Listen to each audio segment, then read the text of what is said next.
Hola, estamos nuevamente, hace como 9 o 10 meses, yo le hice prometer en realidad a Martín Coan que participara de nuevo de alguna entrevista con Encuentro Itinerante y hoy está cumpliendo su promesa forzada. Gracias a un ensayo, coerción, hubo coerción, a un ensayo que acaba de salir, que es realmente impresionante, que se llama La vanguardia permanente. Bueno, el título ya da a entender bastante de qué se trata, pero como para organizar la entrevista, yo tomé nota de algunas cosas que son a veces frases textuales del libro y te voy tirando como para que vos te explayes. Son disparadores más que preguntas, porque tampoco quiero, digamos, resumir o intentar resumir el contenido del libro, que realmente es algo que no se puede hacer en poco tiempo y sería una pena también para los lectores. Además tienen anécdotas hermosas, bueno, sobre las que no vamos a hablar acá, pero los lectores pueden tentarse mucho por eso, porque está, además de ser un ensayo crítico muy lindo, tiene anécdotas muy, muy valiosas. Empezamos por el carácter político constitutivo, como algo constitutivo de las vanguardias. Cuando comienza el libro hablas bastante de esto, me gustaría que te explayes un poco. Mira, es una clave que retomé, o que subrayé, no que retomé y subrayé, y traté de darle un espacio considerable a esa cuestión, porque por lo menos, digamos, vanguardias hubo distintas, con inflexiones distintas, en corrientes distintas, e incluso abordajes y teorizaciones sobre las vanguardias también hubo y hay teorizaciones y abordajes muy distintos, pero tomando un lineamiento que es uno de los que a mí más me interesó, digamos, retomar, la misma idea o la misma premisa de que con las vanguardias se produce ese momento en el que el arte se plantea no solo la necesidad, sino la posibilidad de reintegrarse con el mundo de la vida, ¿no? Digamos, de liquidar eso es lo que, una de las tantas teorías de la vanguardia que existen, con las que uno puede tener de todas maneras diferencias o matices, pero digo, una de las más considerables, que es la de Peter Bürger, hace hincapié muy fuertemente en esa idea de que con las vanguardias lo que llama la institución arte es lo que se ve puesto en cuestión, no ya tal o cual tendencia, tal o cual corriente, tradición dominante, la idea de la misma, poner en cuestión el estatuto mismo del arte y ponerlo en cuestión en la instancia de su separación respecto del mundo de la vida. Sí. Y ese afán no puede sino ser pensado y tener una carga política por demás notoria, porque esa reintegración del arte en el mundo de la vida o esa liquidación de la separación arte-vida, por supuesto que se hacía con la expectativa de una transformación del mundo de la vida. Entonces el carácter político es prácticamente explícito. Al mismo tiempo, hay un caso en el que me detuve especialmente porque me parece que esta cuestión se podía o se pudo analizar ahí con especial intensidad, que es el caso del futurismo ruso, de esa corriente de vanguardia que coincide históricamente con la Revolución de 1917. Entonces, ahí donde la constitución de lo nuevo como un valor intrínseco en la esfera estética encuentra una resonancia y una correlación histórica con la revolución, con la transformación de lo radicalmente nuevo en la sociedad, una cierta percepción de que, digamos, ese gesto drástico, vehemente, radical, de ruptura que las vanguardias estaban procurando hacer en la esfera del arte, lo estaba produciendo la revolución en la esfera social y política, y entonces en esa escena histórica la relación, la correlación, pero también los desencuentros y los conflictos y las tensiones entre, digamos, revolución política y esa, digamos, revolución del arte que estaban planteando, por lo menos algunas de las líneas de vanguardia, me pareció una escena ideal para interrogar ese campo de problemas. Sí, sí. Hablaste también de algo que me gustó, que además es muy evidente, sobre todo en las vanguardias clásicas. Sobre esto también hablaste, de decir vanguardia clásica, pero digamos que es muy evidente en las de los años 20, la fe extraordinaria que se tenían. También me gustaría que profundices un toque sobre eso, porque es algo muy evidente y que no pasa siempre, digamos, detectar esa fe en uno mismo, ¿no? Saliendo además, digamos, son las primeras décadas del siglo XX, algunas de Sí. esas corrientes de vanguardia afrontan los años subsiguientes a la Primera Guerra Mundial, y aún en esos años, que en Europa tuvieron marcas de crisis muy fuertes, efectivamente, como bien marcás, había en las vanguardias una noción de, yo creo que la marca de lo que señalás, y un poco melancólicamente podríamos decir el contraste con el presente desde donde escribimos y leemos sobre las vanguardias, es la fuertísima percepción de futuro que había ahí.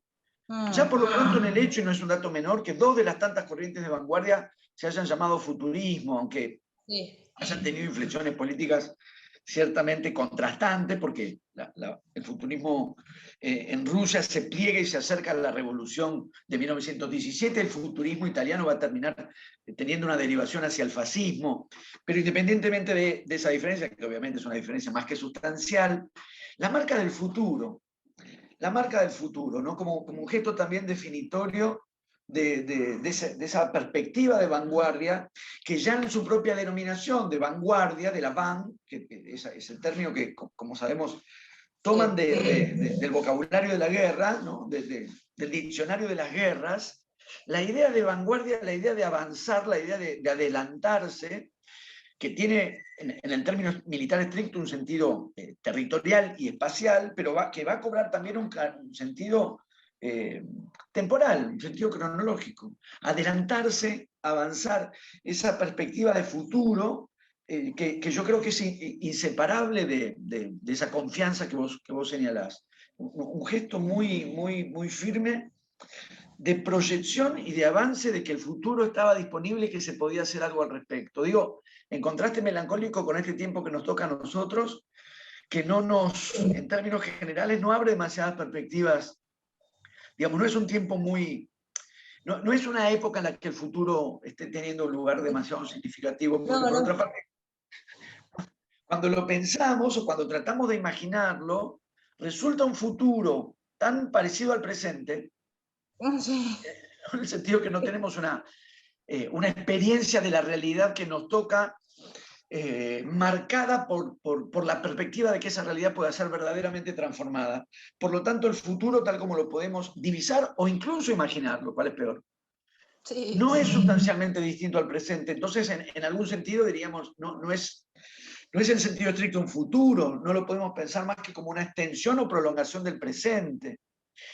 Y el contraste con el gesto de las vanguardias, en ese sentido, claro, es enorme, porque yo creo que esa confianza estaba ineludiblemente unida a un presente que se sentía en disposición de futuro y de un futuro que iba a poder transformar ese presente.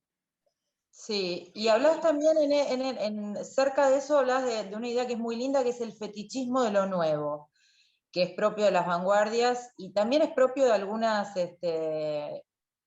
personas, digamos, que tienen como un fetichismo, ese valor que se le da a lo nuevo como si fuera valioso solamente por ser nuevo. Me gustaría también que vayas un poquitín por ahí. Es que esa es una prevención de enorme lucidez, como era siempre en el caso de sus intervenciones, por parte de Adorno. Porque, y me parece ineludible tener esa prevención, digamos, esa prevención conceptual, esa prevención teórica muy presente de parte de alguien que no toma una actitud antivanguardista, ¿no? Que no toma una posición conservadora y que nos Sí. ayuda a pensar, digamos, ¿no? Las tentaciones de lo nuevo y también los riesgos de lo nuevo.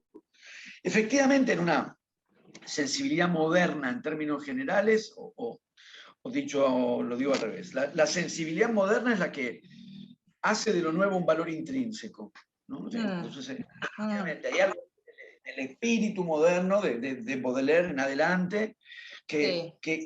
instituya lo nuevo como un valor en tanto que tal.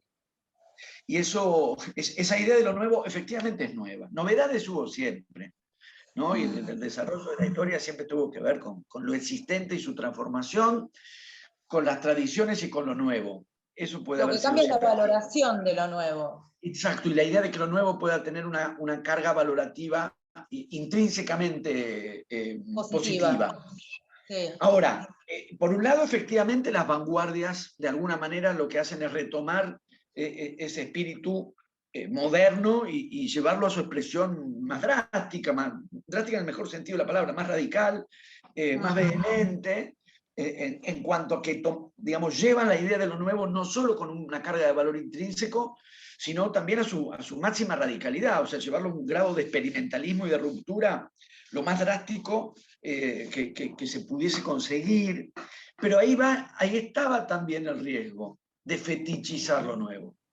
Ahí estaba también el riesgo del fetichismo de lo nuevo, y Adorno, que recupera muy fuertemente lo que llamamos las vanguardias clásicas, pero que va a tener, y quizás por eso mismo, no pocos reparos respecto de las neovanguardias, respecto de la vuelta a las vanguardias. Adorno muere en el año 69, es decir, que tiene una formación, su formación está muy fuertemente ligada con lo que llamamos vanguardias clásicas.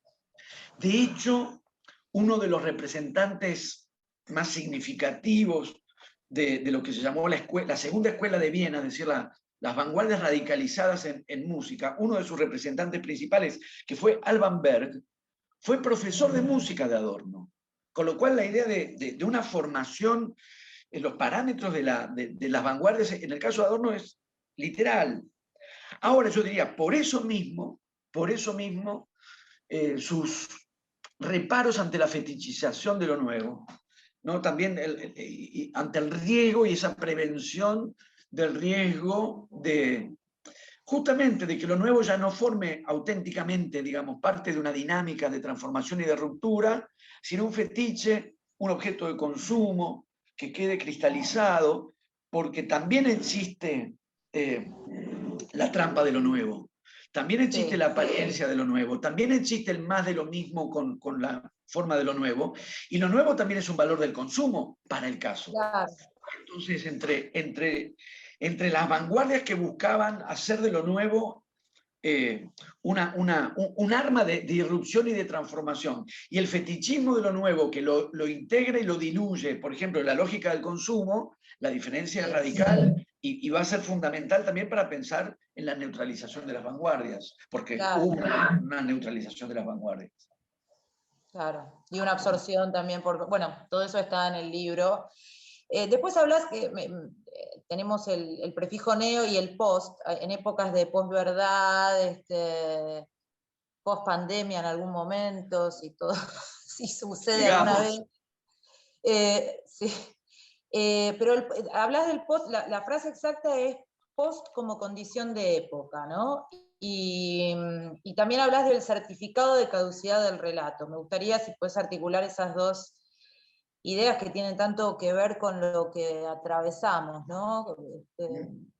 Porque en verdad en el libro, digamos, intento o esbozo un recorrido histórico en la medida en que es necesario para dar una discusión, y porque me pareció y me sigue pareciendo que la noción de vanguardia es una de esas nociones que compartimos, pero que por eso mismo pueden tener una trampa o un riesgo, que es que todos suponemos que entendemos de lo que estamos hablando. Y todos suponemos que entendemos que estamos hablando de lo mismo.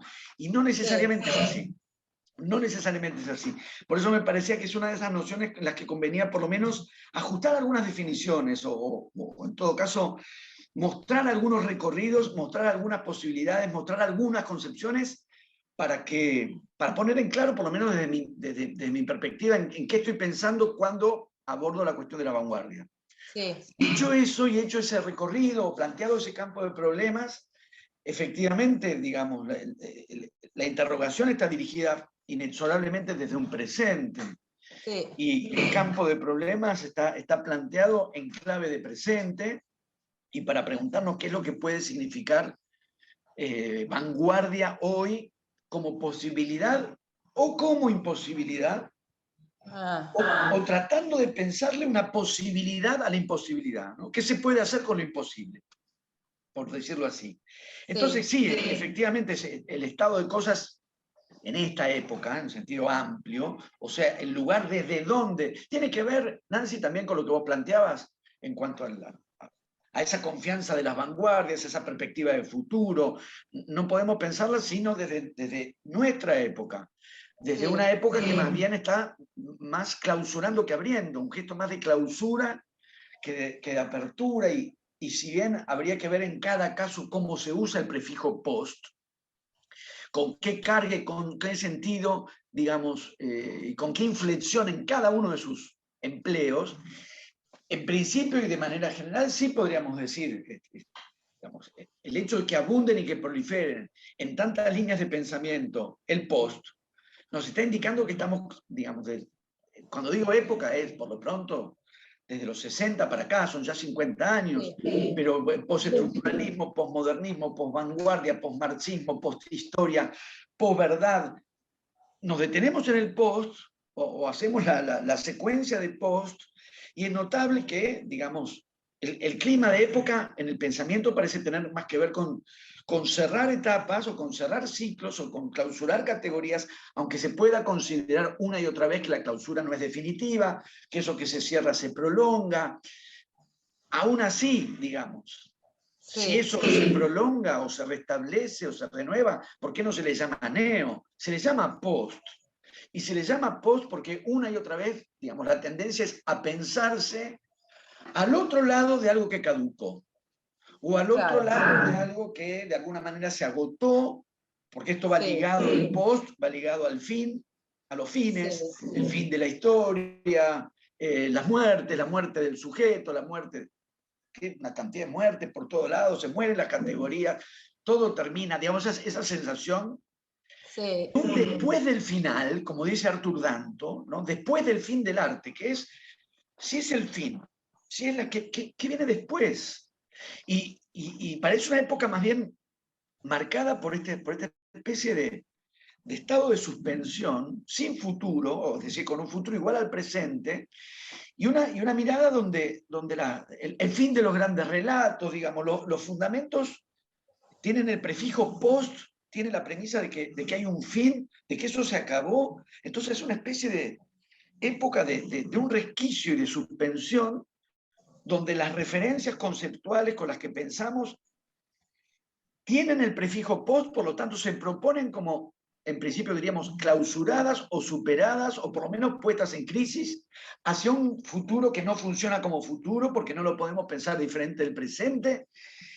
Vanguardias que son, por contraste, hace ya un siglo, varias de ellas hace ya un siglo o más de un siglo, que nos ponían estas otras categorías, neo, incluso en los años 50 y 60, las neovanguardias, pero otro prefijo. Por lo pronto, avant. El avant de la vanguardia, ¿no? El avance y el adelante frente a esta época de repliegue y de suspensión. Entonces, las dos cosas quedan combinadas en el sentido que es el estado de cosas de un presente preguntándose por ese pasado. Y preguntándose por el presente de ese pasado. No es un trabajo de arqueología. Sí. Y una encerrona también en este momento, porque ante la idea, digamos, de un futuro que solo ofrece una continuación del presente, y situarse en un post es como una situación de encierro, ¿no? Digamos, para pensar. Claro. En cambio no es así, porque después, en la medida en que el libro avanza, se pone muy linda la parte que le toca a Argentina, y en un momento hablas de algo que me encantó, que es la necesidad que hubo en algún momento ante la aluvión de inmigrantes de generar un pasado argentino. Contale un poquito de eso, porque yo no lo puedo ni parafrasear, pero es hermoso. No, tampoco creas que yo lo puedo hacer mejor que en el libro, si es que el libro está más o menos bien, pero al mismo tiempo ha sido algo, digamos, trabajado con mucha lucidez en la crítica literaria argentina. A nosotros nos toca, vos te llamás Gianpaolo, y yo me llamo Coan, de manera que ese proceso por el cual, frente a la llegada masiva de inmigrantes al país, hubo que inventar un pasado. Fíjate que en realidad estamos recorriendo como variaciones sobre las maneras de disponer temporalidades. Sí. Porque al mismo tiempo, si había que inventar un pasado, porque no lo había. Si Claro. no tenderíamos a pensar, pasado lo que tenemos, porque el pasado pasó, presente donde estamos, futuro es lo que hay que hacer. ¿Qué es lo que pasa en esa coyuntura, finales del siglo XIX, comienzo del siglo XX, donde lo que había que hacer era un pasado? Un pasado. Lo que había que hacer era un pasado, había que inventar un pasado. Entonces, en esa situación de dislocación temporal y, si querés, de paradoja, que es que había que inventar una tradición. Digo, la idea de invención nos remite a lo nuevo, pero lo que había que inventar no era algo nuevo, sino una tradición. Sino, Había que sí, inventar un pasado como ya habiendo ocurrido al mismo tiempo, sí, y que tuviese sí. la densidad y la duración y el espesor de un tiempo transcurrido, y a la vez había que inventarlo rápidamente. Sí, Porque los inmigrantes, o sea, mis abuelos, tus bisabuelos, ya estaban llegando, ya hablaban otras lenguas, ya venían con otras tradiciones. Yo lo pienso muy fuertemente, incluso, por ejemplo, en una situación actual, países, sí, digamos, que cuentan sí con una historia y una formulación de identidad colectiva y con una tradición larga y consistente, desde sí, Alemania, Francia o Estados Unidos. Reciben, como pueden estar recibiendo, recibir en distintos momentos, un cierto caudal de inmigración, y pasan a percibir que su identidad o su historia está amenazada. O sea, estas distintas formas de la xenofobia y muros o campos de refugiados o muros, como estaba haciendo Trump en Estados Unidos. La idea de que hay una tradición amenazada por la inmigración. Entran mexicanos a Estados Unidos, entran dominicanos a Estados Unidos. Y la percepción, obviamente, de ciertos sectores ideológicos y políticos, pero que no son minoritarios, Trump ganó la elección, de que una identidad y una tradición está siendo amenazada. Y estamos hablando de un caudal migratorio muy numeroso, pero proporcionalmente relativo, en países con una tradición y una conformación de identidad nacional consolidada. Si trasladamos esto a lo que fue el final del siglo XIX en la Argentina, digamos, la proporción existente, digamos, la proporción que se produjo entre la población local existente y el caudal de inmigrantes que llegaba, y el hecho de que todo aquello que podía contar como pasado y tradición había sido repudiado. Repudiado en el mejor sentido, repudiado en la revolución, liquidar con ese pasado para fundar un país nuevo, y de pronto lo que hacía falta era un pasado. Y de pronto lo que hacía falta era una tradición. ¿Dónde vas a asimilar a los inmigrantes? ¿A qué asimilarlos? Si hoy en día todavía uno ve funcionar paranoias de disolución de identidad en países, digamos, Francia o Estados Unidos, ¿qué pensar? Sí, hay que hacer además una salvedad, por ejemplo, en el caso de Francia, que están con esa paranoia. El tupé de tener esa paranoia cuando a la gente que ellos consideran una invasión la trajeron ellos, y les además colonizaron sus lugares, ¿no? Bueno, por lo menos en Argentina la inmigración venía por otros motivos. La verdad que eso es muy perverso. Sí. Al mismo tiempo, siempre bajo esta lógica que efectivamente perversa es la palabra más ajustada, que por un lado necesitas mano de obra para el tipo de trabajo que no todo el mundo quiere hacer, y a la vez... sentís que ensucia tu identidad, ¿viste? Sí, obviamente tiene esa característica de atraer y a la vez refractar, de incorporar y a la vez discriminar. Claro, esa fricción es feroz. Pero el proceso que se produce culturalmente y en la literatura argentina es fabuloso por eso, porque, digamos, por lo pronto dos zonas muy nítidamente condenadas. Una es la tradición, digamos, de la colonia española. Sí. Y después el mundo popular, la gauchesca, como las zonas, pensémoslo sarmientinamente, la barbarie. La barbarie. Era la barbarie en las categorías dispuestas por Sarmiento. En Facundo está todo, en 1845, porque está la designación de esta barbarie y está el proyecto de política inmigratoria en el país. Todo está en Facundo. Ahora, cuando eso se realiza, digamos, cuando eso se lleva a cabo y empieza a hacer falta un pasado y no hay, digamos, ¿dónde asimilar? Hay que asimilar, sí, hay que asimilarlo. ¿A dónde? ¿A qué? Entonces, hay que ponerse a fabricar esa tradición, y la manera en que se produce en los fines del siglo XIX, pero comienzo del siglo XX, esta ni siquiera yo diría recuperación, invención, ¿no? Que como lo dice Hoffman, inventar la tradición para dejar de pensar, digamos, que otra vez este juego de temporalidades, y así como recién vos recuperabas la prevención del fetichismo de lo nuevo puede llegar a ser un más de lo mismo. La tradición no siempre es lo que ya está, también puede ser lo que hay que inventar. Y en ese momento hay que inventar una tradición, se vuelve sobre la colonia española, se vuelve a recuperarlo Manuel Gálvez, Ricardo Rojas, volver sobre la tradición española y hacer de la gauchesca, de esa barbarie que hasta hacía pocos minutos, podríamos decir, exagerando, consternaba a los letrados argentinos, la tradición. De pronto no, pero en un periodo relativamente corto y con una intervención decisiva de Lugones al respecto, y en cuanto a Martín Fierro, ahí ya había una doble tradición y de pronto teníamos un pasado. De pronto había un pasado. Ahora, todo eso transcurre y se prolonga y se proyecta. Beatriz Sarlo trabajó muy fuertemente y he tomado básicamente sus trabajos al respecto, que son claves. Todo eso transcurre exactamente en los años, digamos, en contemporaneidad con los años de las vanguardias. De las vanguardias. Entonces, ahí donde en otros casos estaba ocurriendo en la literatura esa explosión de la ruptura por lo nuevo, lo que en la Argentina estaba ocurriendo era el restablecimiento o el establecimiento de una tradición, que se prolonga, otra vez, Sarlo yo trato de hacer las cosas, ella las hace, de discernir y analizar esta tensión que se prolonga hacia lo que se acerca tenuemente a una especie de vanguardia nada exenta de moderación y de tibiezas en la literatura argentina, que fue el martinfierrismo. Pero sí, ahí quiere llegar nuestra módica vanguardia. Eso claro, me encantó también esa idea, sí. Que además es que la revista se llama Martín Fierro, es decir, tiene el nombre de la tradición. Sí. Tiene el nombre de la tradición y eso ya dice mucho sobre el tenor de eso que, digamos, fue vanguardia moderada. Una vanguardia moderada no es una vanguardia tibia no es una vanguardia. ¿Qué pasa con una vanguardia que es tibia?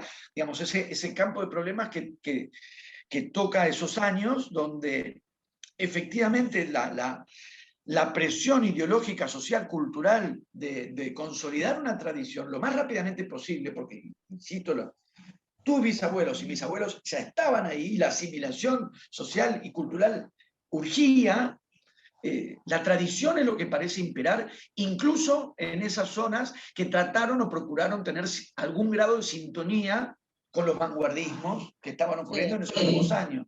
Pero todo eso efectivamente se resolvió.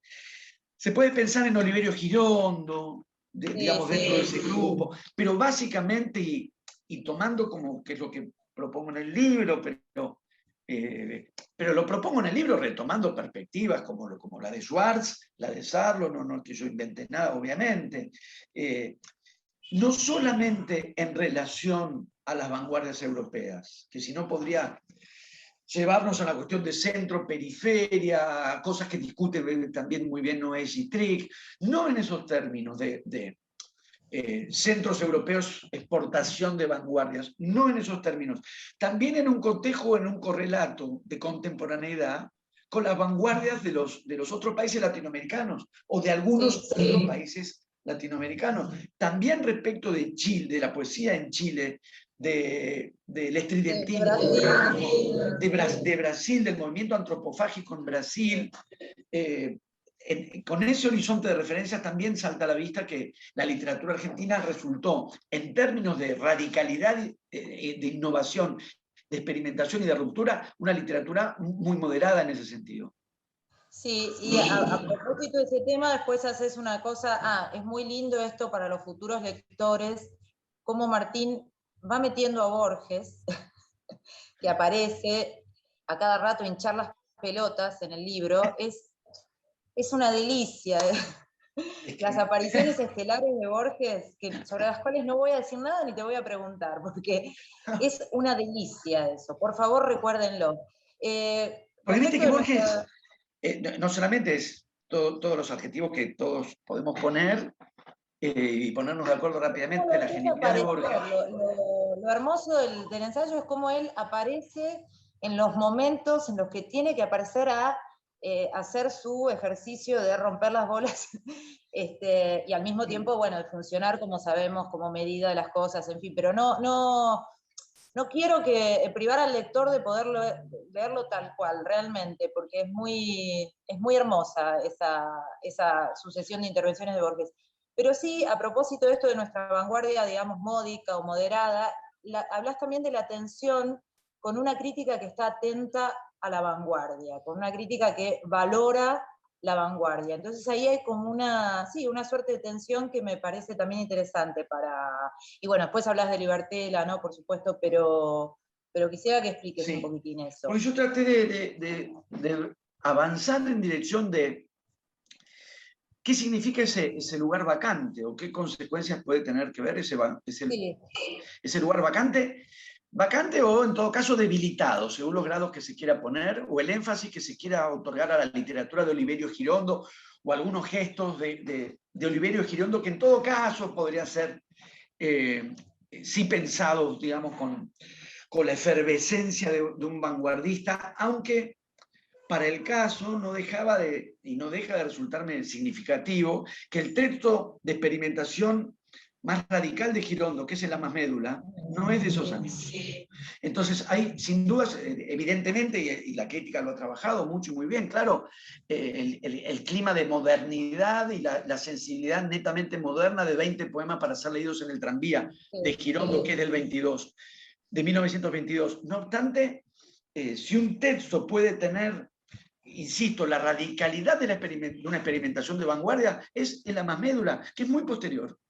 Entonces, efectivamente, sí, en distintas literaturas se ha planteado esta cuestión, o se han enfrentado a esta cuestión, lo mencionábamos antes a propósito de Adorno, que es la existencia de una vanguardia clásica, que ya de por sí es una especie de oxímoron, la existencia de una tradición de vanguardia en los años 20, en los años 10, lo cual tiene algo de oxímoron, pero efectivamente la vanguardia termina constituyendo una tradición, y se plantea el problema de la vanguardia, justamente, de cómo ser vanguardista, de la posibilidad de una vuelta a las vanguardias, la posibilidad de una neo-vanguardia, el arte pop en los años 60, una segunda ola, no de COVID, sino de surrealismo en los años 50. Ese es un problema que va a tener un carácter diferencial en la literatura argentina, porque efectivamente esa gran vanguardia en los 20 no estuvo o no fue tal. Sí. Por un lado. Y por otro lado, lo que vos planteás, que es, me parece que hay un universo de referencias en nuestros críticos, y yo diría incluso los críticos con los que uno se ha formado, por lo menos muchos de ellos, que tienen una sensibilidad vanguardista como críticos. Sí. Como críticos. Sí. Y en algún momento yo pensaba, y lo digo en la literatura, por lo pronto sí, bueno, ya nombré a Noé Gitric, nombré a Beatriz Sado, que agrego entre paréntesis, han sido concretamente no solo críticos que leí y leo sostenidamente, sino mis profesores, han sido profesores míos. Cuando digo los críticos con los que nos formamos, yo lo estoy diciendo en mi caso en el sentido literal. Sí. Pero pensaba también en la fuerte presencia de una sensibilidad, de un temperamento, de un deseo de vanguardia. Un anhelo de vanguardia. Un anhelo de vanguardia en la crítica de cine, si uno piensa en la zona de quienes ahora hacen la revista de cine, dirigida por Rafael Filippelli. Sí. O los críticos de música que uno lee y que uno sigue, desde hablaba de Monjó, Esteban Buch, Pablo Llanera, Diego Fillerman. Sí. La vanguardia ocupa un lugar central en su consideración. Digamos, el campo de cuestiones que quieren pensar en la música, o en el cine, o en la pintura, digamos, o en la literatura, los distintos ámbitos de las prácticas críticas, efectivamente el campo de problemas que se plantean los remite una y otra vez a las vanguardias. Sí. Y en muchos casos lo que uno advierte, yo me concentro fundamentalmente en la literatura, claro, yo me concentro en la literatura, pero me planteaba esta cuestión. Hay un momento en el que Gramsci, Antonio Gramsci, planteándose otra cuestión, planteándose la cuestión de la cultura nacional popular en Italia. Lo que Gramsci en algún momento plantea que al no haber una cultura nacional y popular consolidada en Italia, los lectores, el público lector, empieza a derivar a las culturas nacionales populares de otros países, con lo cual no funciona estrictamente como nacional en ese caso. Lectores italianos que van a buscar la producción nacional y popular en otros países porque es muy débil en Italia. Y ahí la preocupación de Gramsci en consolidar una cultura nacional y popular en esos términos. En esos términos, sí. Espero que sin forzar una analogía, me preguntaba si en muchos casos nuestros críticos no desarrollaron una sensibilidad con otras vanguardias, las fueron a buscar a otros lados. Resolvieron esa debilidad de nuestras vanguardias moderadas, vuelvo a pensar sobre todo en la literatura, tomando el horizonte de referencias de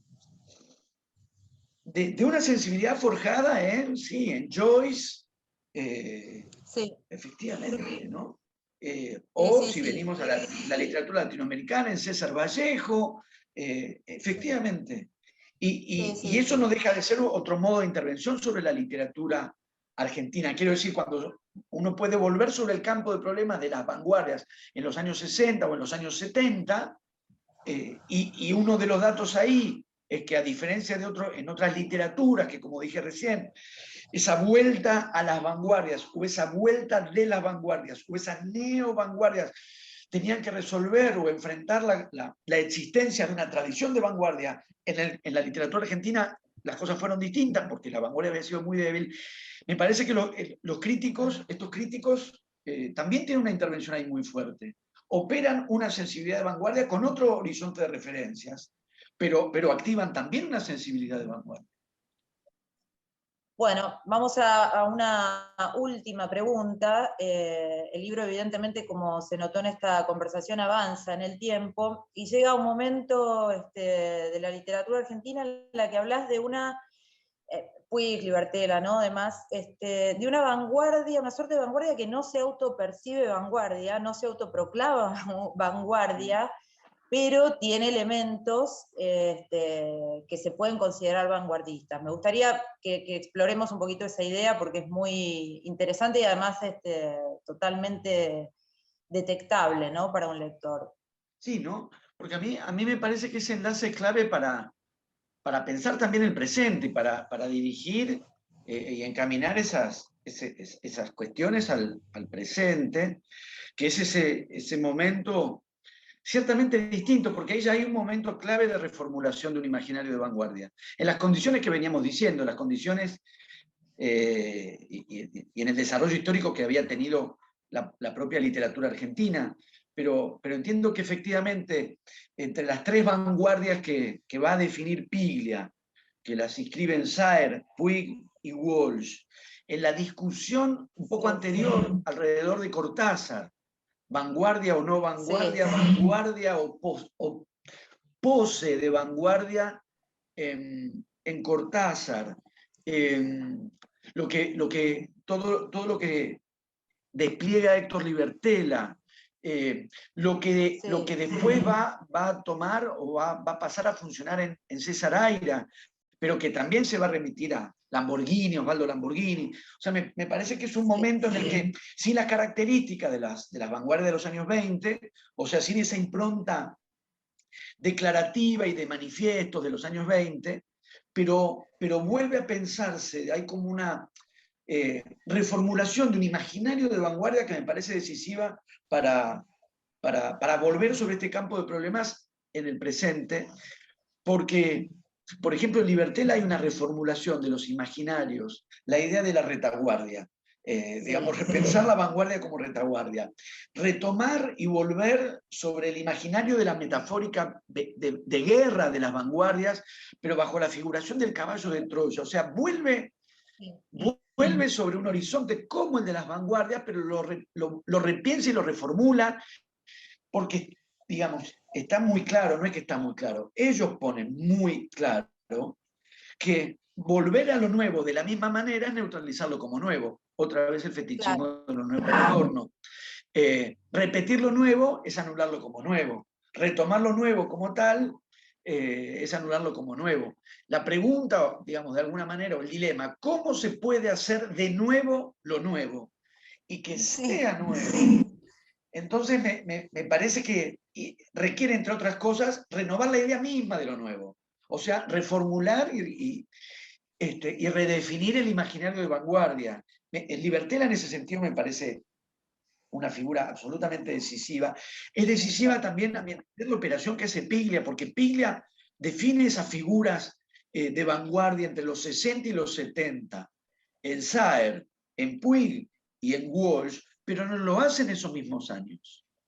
No es el Piglia de los 60/70 el que hace esa operación. Es un movimiento de lectura que Piglia hace, otra vez estoy nombrando otro profesor mío, o sea, lo diré de este modo.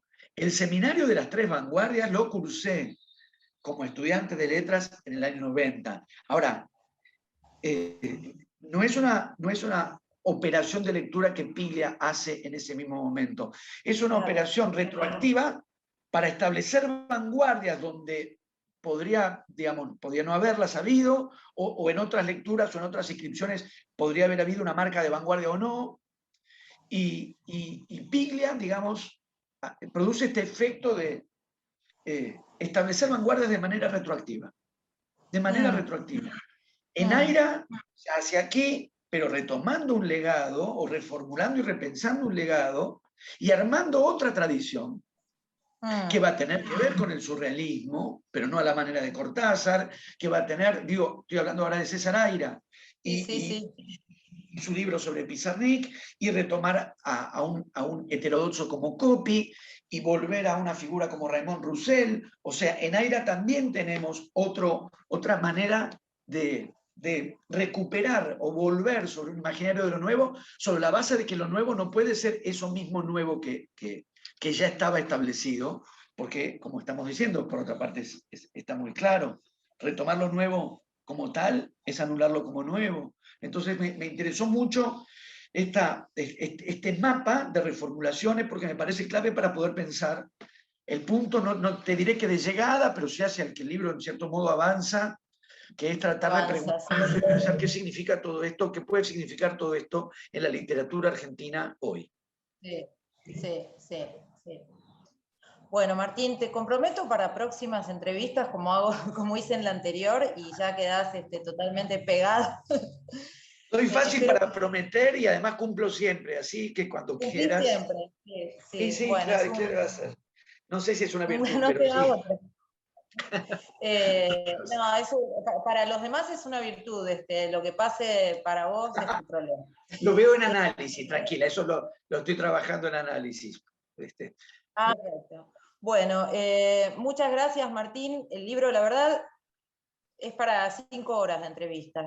Realmente me encantó, te lo agradezco. Y también a Encuentro Itinerante, a Tomás Frapé y a todos los que están del otro lado mirándonos y escuchándonos. Te mando un Gracias a abrazo. ustedes por convocarme y reanudamos cuando ustedes quieran. Gracias a vos, Nancy, y a Tomás. Un abrazo. Chao.